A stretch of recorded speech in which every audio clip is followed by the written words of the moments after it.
Have you ever thought about like a tiny cluster of atoms? So small you can barely imagine it. Smaller than microscopic. Way smaller. And then think about how just one teeny tiny change in that group of atoms could set off a massive global pandemic. Yeah. Something that causes millions of deaths and like shuts down the whole world economy. Yeah, like a domino effect, right? Yeah. One tiny shift and the whole system goes haywire. Exactly. Yeah. It really makes you realize that you don't have to be huge to have a huge impact. You just need to be infectious. So true. And that's actually what got us thinking about another kind of force that spreads with surprising speed and can have these massive ripple effects: generosity. Oh, that's so interesting, like how one act of kindness can inspire another and so on. Exactly. And that's what we're diving deep into today: the concept of infectious generosity. I love that. Yeah. It's like instead of a virus spreading illness, it's kindness spreading positivity. I'm so ready to unpack this. Me too. And we'll be drawing insights from a really insightful text called Eulaw Generosity. It beautifully explores how generosity can really take hold and inspire positive change all around us. That's amazing. And for our listeners who love to know the background, the book we're exploring has actually been endorsed by some pretty influential thinkers, like Rutger Bregman, the author of Humankind, which we've actually discussed on this show before. Oh yeah, that was a fascinating deep dive. And one of the key ideas that this new book emphasizes is the role of our interconnected world, especially the internet, as a powerful amplifier for generosity. Back in the day before digital everything, a kind act might only directly touch a handful of people, but now the potential reach is essentially limitless. Right, like one act of kindness can be shared online and inspire millions around the world. It's truly mind-blowing. It really is. And the book asks us this really profound question, one that we want you, the listener, to consider. Are you a net giver or a net taker? Ooh, that's a good one. And it's not about judging your actions on any given day or in a single interaction. This is about a deeper reflection on the overall arc of your life. It asks, who have you helped? Have you maybe caused harm? What resources have you used versus those you've protected? What negative actions have you taken compared to the positive contributions you've made? That's pretty deep. So our mission today is to really help our listeners grasp the mechanics of this infectious generosity so they can answer that question for themselves. Exactly. So let's jump right in. The book opens with this really beautiful example of just a simple act: a stranger sharing their umbrella in the rain. Oh, I love those everyday acts of kindness. Right. And this act actually went viral, inspiring countless others. Like, it became this chain reaction of kindness. Like a positive virus. I love it. And the book gives all sorts of examples of these small acts that turn into something so much bigger. Oh, absolutely. There's the example of like a retired engineer who shares his expertise on YouTube for free. Talk about democratizing knowledge, right? It's amazing. So cool. What other examples come to mind? Well, there are also artists who share their work online, making connections and touching people's hearts. Then there are everyday acts of courage that get shared on social media, inspiring others to step up. And even companies offering free courses or educational resources. That's huge. Wow, generosity can take so many forms. It really can. And the book highlights how storytellers are also a part of this.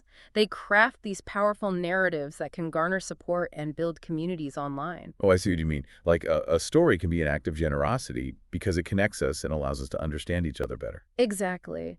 And what all of these examples highlight is that you don't need to make some grand gesture to create an impact.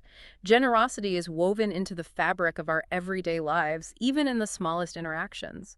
It's about recognizing that potential and using it to inspire more kindness. That viral umbrella moment, the one you mentioned earlier, it really showcases the incredible amplifying power of the internet. Totally. Before the digital age, that simple act of sharing an umbrella might have only impacted, what, 2 people? Maybe a few passersby? Yeah, a fleeting moment of kindness. But now, that same act, captured and shared online, can potentially reach millions, sparking inspiration and action across the globe. The internet has become this incredible vehicle for spreading generosity, for better or for worse. so true. It makes you think about how we can use that power more intentionally for good. Absolutely. The book actually calls for what it calls generous-hearted reformers to really step up and work to reshape the internet. Instead of it being this breeding ground for negativity, we have the potential to transform it into a garden of kindness. I love that vision. Coming back to that question of being a net giver versus a net taker, that really feels central to the book's message, wouldn't you say? 100%. And it's not just about a few isolated acts of kindness here and there. It's about fundamentally shifting the way we approach the world and how we engage with others. It's like asking, how can I show up in the world in a way that contributes more than it takes? How can I leave a positive footprint? Exactly. And the book emphasizes that answering this question for yourself requires a really honest and comprehensive look at your life. It's about the overall balance, like, have you helped more people than you've harmed? Have you consumed more resources than you've protected? Have your negative actions outweighed your positive contributions? It's definitely a lot to think about. But the book also suggests that there are actually unexpected rewards for those who lean towards being givers. Right. It's not about expecting some kind of tit-for-tat exchange for every kind deed. It's more about recognizing that the very act of striving to be a giver can bring its own sense of meaning, purpose, and even joy. It's like that warm, fuzzy feeling you get after helping someone, but amplified. Absolutely. And the book points out that even organizations, both for-profit and non-profit, are discovering that embracing generosity often leads to unexpectedly positive outcomes. It makes sense, right? Okay. When you operate from a place of abundance and giving, it creates a ripple effect that benefits everyone. Absolutely. And speaking of organizations embracing generosity, the book uses the fascinating transformation of TED as a prime example. They decided to offer all of that incredible content for free online. Oh yeah, those TED Talks are gold. Seems like a huge risk to just give all of that away. It was a bold move, but it paid off in a big way. They essentially embraced what they called radical openness, making their valuable talks accessible to anyone, anywhere in the world. What happened next? I'm on the edge of my seat. Oh, they experienced this incredible surge in growth and engagement. And it wasn't just the free content. They also created the TED Fellows program, which brought in this diverse group of thinkers and changemakers from around the world who might not have had the chance to attend otherwise. It was all about fostering connections and sparking innovation. So basically, by being super generous and sharing their most valuable resources, they opened up a world of possibilities. Exactly. And the internet really showed them that generosity can lead to amazing and unexpected returns. So cool. And that principle of acting with generosity, that's really at the heart of other successful models too. Like, the book mentions Matthew Burrows' Artist Support Pledge on Instagram. Can you tell us about that? The Artist Support Pledge is a great example of how simple rules can create a whole ecosystem of generosity. So artist Matthew Burrows launched this movement on social media with a few key guidelines. Artists could post their work online under the hashtag Artist Support Pledge with a set price limit, and once they reached a certain level of sales, they pledged to buy another artist's work. I love that. It's artists supporting artists, and that spirit of generosity is at the core of it all. Exactly. And what's fascinating is that Burrows initially thought this would just benefit his friends in London, but the power of this model allowed it to spread far beyond that. Wow. Talk about a ripple effect. Okay. It seems like this pledge taps into something fundamental about being human, that desire to connect and help each other. Absolutely. The book explores this idea that we're not solely self-interested creatures. In fact, evolution has wired us to have this deep-seated inclination towards selfless acts. You mean it's in our nature to be kind? That's a comforting thought. It is. And the book shares this really moving anecdote about a carpenter in Bhopal, Mohammed Mahbub. This guy instinctively risked his life to save a little girl who had fallen onto the train tracks. Oh my goodness, what a hero. It was a spontaneous act of bravery that really exemplifies how that desire to help others is woven into our DNA. That's so inspiring. But, there's another side to this, right? Like that instinct for self-preservation, the fear of losing something. Right. The book calls this loss aversion, and it can definitely hold us back from acting generously. I know. I've definitely felt that internal conflict. Like, you want to help, but there's that little voice in your head whispering, what if you get hurt? Or what if you regret it? Oh, totally. It's a constant tug of war between that desire to help and that reluctance to give up what we have, whether it's our comfort, our time, our resources, or even our sense of safety. Right. And the book points out that this desire to reciprocate, both kindness and even resentment, is a big part of how generosity spreads. It's almost like we're constantly keeping score in our minds, subconsciously. There's this natural human tendency towards reciprocity. If someone shows us kindness, we almost automatically want to repay that kindness, not just to that person, but maybe to others as well. It's like this ripple effect of goodwill. It's like paying it forward. Exactly. And this tendency was demonstrated in this really interesting experiment. A group of students in Bath, England, were each given £1,000 with only one condition. They had to report how they used the money. That sounds like a tough decision. £1,000, wow. So what did they do with it? The vast majority of them actually chose to use it for external causes. They helped others instead of pocketing the money for themselves. That's so cool. But they knew they had to report how they used the money, right? No. So doesn't that play into this idea of virtue signaling and maybe influence their choice? It's an interesting point. Sharing their actions publicly could be seen as a way to show off their good deeds, but they also could have easily kept the money for themselves, maybe saved it for tuition or something. Plus, the knowledge that their choices would impact their reputation probably played a role. Right, because reputation matters, especially in today's world where everything is so transparent. Exactly. So even if there was some element of wanting to look good, the outcome was still positive, both for the people who received the money and for society as a whole, because it encourages more generosity. I like that perspective. So the book also introduces this concept of the lizard brain versus the prefrontal cortex. Can you explain that in simple terms? Sure. Think of the lizard brain as the more primal part of our brain, the one that's all about survival instincts and immediate reactions. It's not that we literally have a lizard in our heads, but it's a way to describe that part of us that's focused on self-preservation. Okay, so the lizard brain is like our inner caveman. What about the prefrontal cortex? The prefrontal cortex is the part of our brain that's much more developed in humans. It allows for more complex thought, empathy, and that ability to override our more primitive impulses. It's the part of us that can think beyond our immediate needs and consider the needs of others. So like when we act generously out of genuine care and not just out of instinct, that's our prefrontal cortex at work. You got it. And the book suggests that this more evolved part of our brain is essential for cultivating lasting happiness and fulfillment. It reminds me of that saying, it is in giving that we receive. Exactly. The book talks about this concept of hedonic adaptation, where we get used to things pretty quickly, especially material possessions. You buy a new gadget, you're excited for a few days, but then the novelty wears off. Oh yeah, been there, done that. The thrill is gone, as they say. Right, and that's why generosity is so powerful. It's less susceptible to this hedonic treadmill. Studies have shown that people who spend money on others report greater and more lasting happiness than those who spend it on themselves. It's like instead of buying stuff for ourselves that we'll quickly forget about, we can invest in experiences and connections that bring us joy. And the book shares this amazing story about an experiment called the Mystery Experiment, where the author and his wife put this idea to the test. Oh, tell me more about that. So, Sasha Dichter and his wife anonymously gave $100 gifts to 200 random strangers. They then tracked the ripple effects of this act of generosity. Wow, how did people react? It was amazing. Not only were the recipients incredibly grateful, but many of them went on to perform their own acts of kindness. This created this cascading effect, with an estimated 1,000 additional people benefiting from these follow-up acts, and over 500 organizations received donations as a result. The story spread on social media like wildfire, inspiring people all over the world.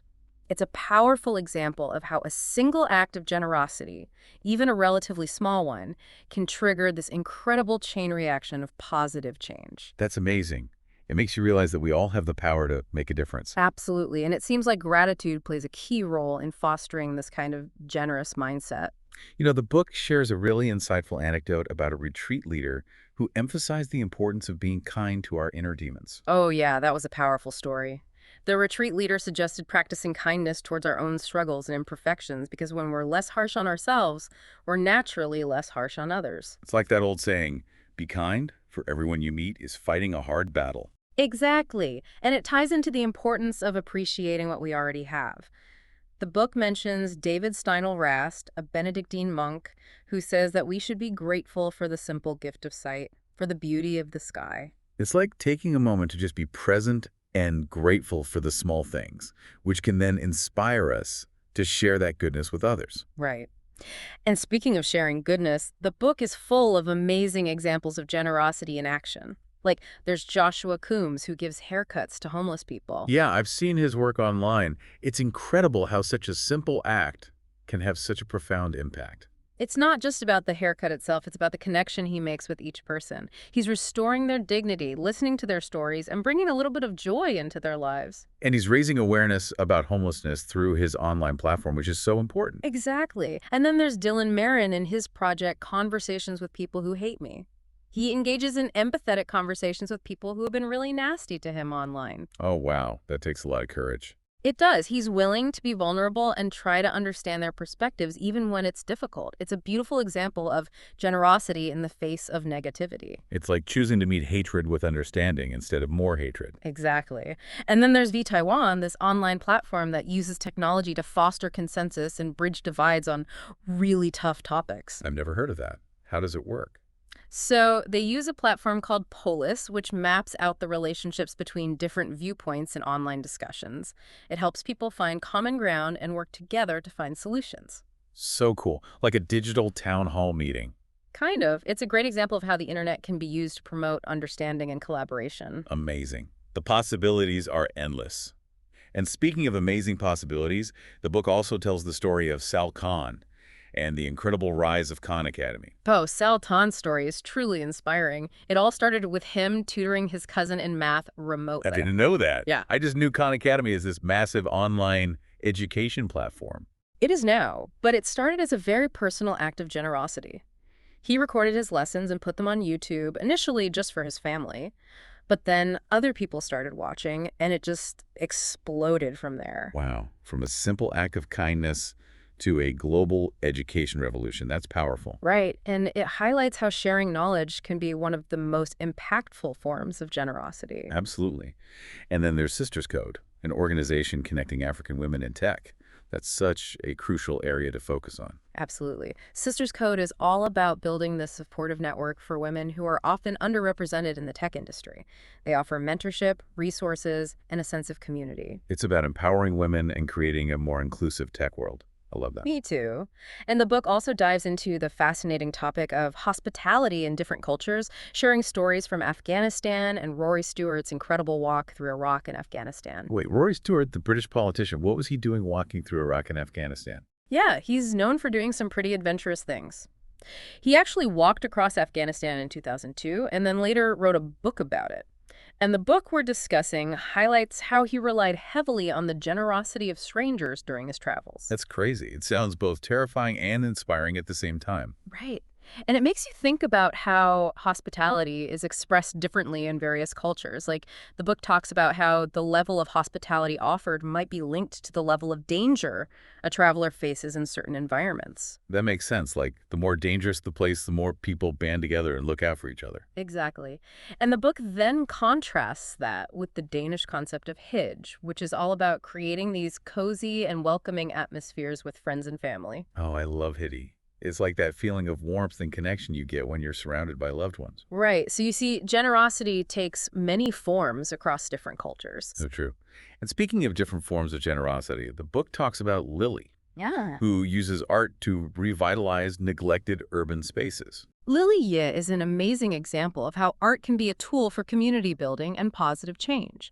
She engages local residents in her projects, creating these vibrant murals and installations that transform entire neighborhoods. That's so cool. It's like bringing beauty and hope to places that have been forgotten or overlooked. Exactly. And the book contrasts her approach with those more performative acts of kindness that we sometimes see online, where the focus is more on getting likes than actually helping people. Yeah, I think it's important to make sure our generosity is coming from a genuine place of care and not just for show. Definitely. And the book highlights some really creative and engaging ways to encourage generosity, like the story of Antanas Mocos, the former mayor of Bogota, Colombia. What did he do?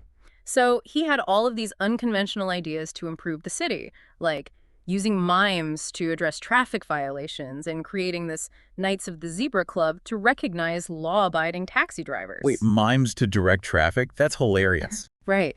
He used humor and playful public demonstrations to get people to think about civic responsibility and change their behavior. So clever.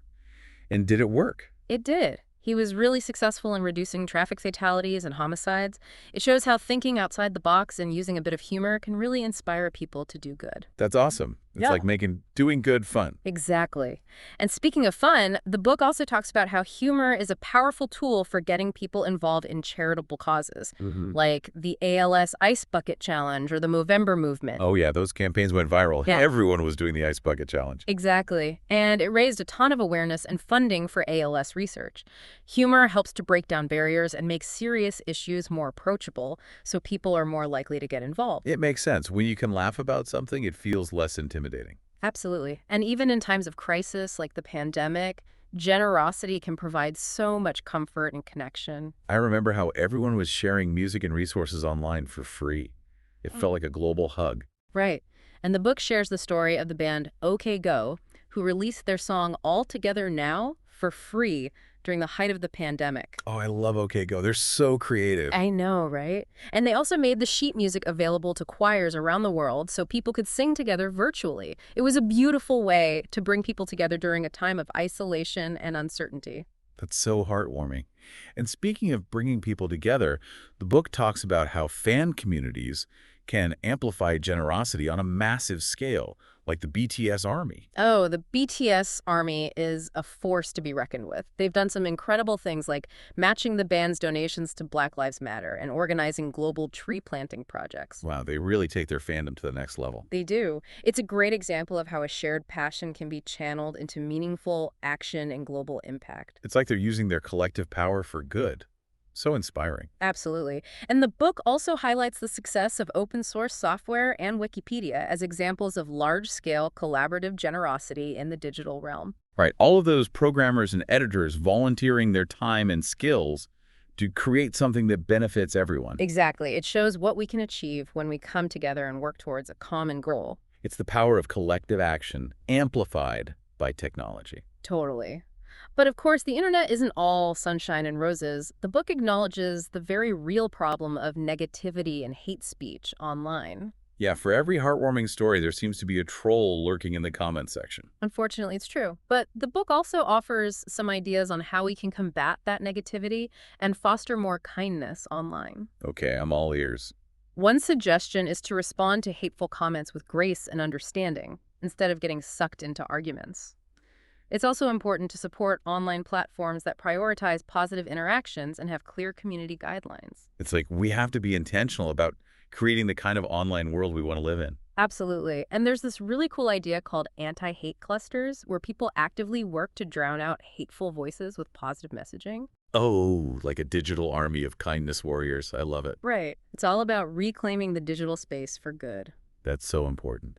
And you know, it's not just individuals who can spread generosity. The book also talks about how corporations are starting to integrate generosity into their business models. Oh, absolutely. And not just as a PR stunt.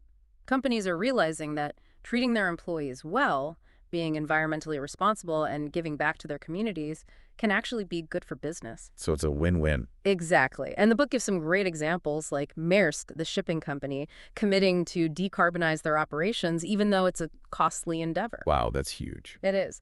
And then there's Chobani, the yogurt company, which implemented an employee stock ownership program, so their workers benefit directly from the company's success. That's amazing. More companies should do that. I agree.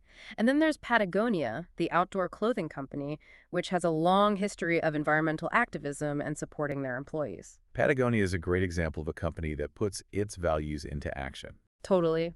And it shows that generosity can be woven into the very fabric of a business. I love that.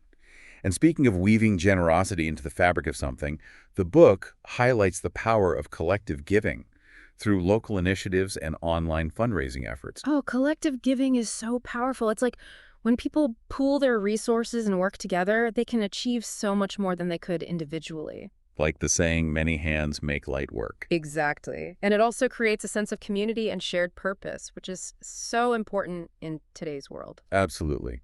So to wrap things up, the book encourages us to really reflect on our own levels of generosity.